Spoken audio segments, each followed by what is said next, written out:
Proud Boys, stand back and stand by.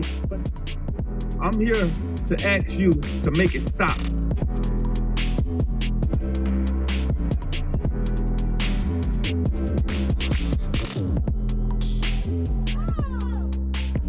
And we gon' be up. Right. Yeah, we gon' be up. Right. I said we gon' be up. Right. Cause we gon' be up. Right. I'm so sorry. So sorry you gotta go through this. So sorry. It's unacceptable. But your family got your back. Yes. We're not going nowhere. We got your back. Until Freedom has your back. Lanita has your back. Ben has your back. Your daddy has your back. And guess what? This part.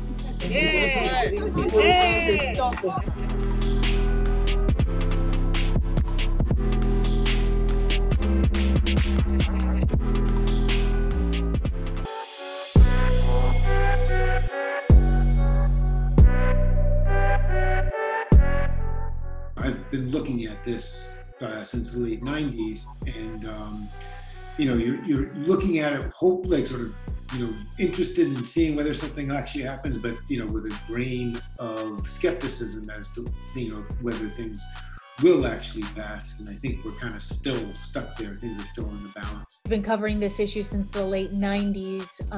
What sort of parallels do you see as in terms of like waves of this coming up in social consciousness? Somewhere around 1998, I drove through Brookline at about 2 in.the morning, just as a journalistic experiment to see how long, can you drive before you get pulled over.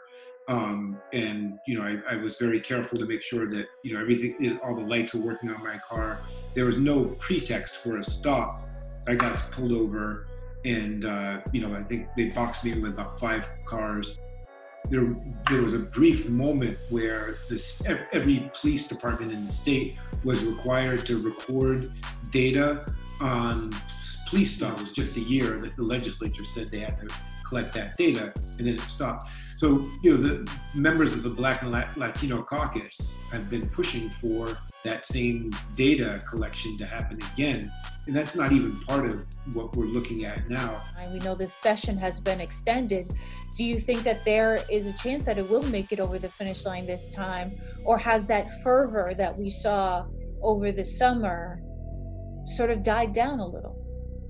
I think it's died down a little, but I also think, though, that there is a good chance that it will pass. I think, one of the big hangups is qualified immunity, and I believe if the legislature dropped qualified immunity, they probably could pass the bill with most of the provisions intact. The people in the Black and Latino community in Massachusetts and across the country want police officers to be treated the same way everybody else is. And there's a broader narrative that police officers are exceptional.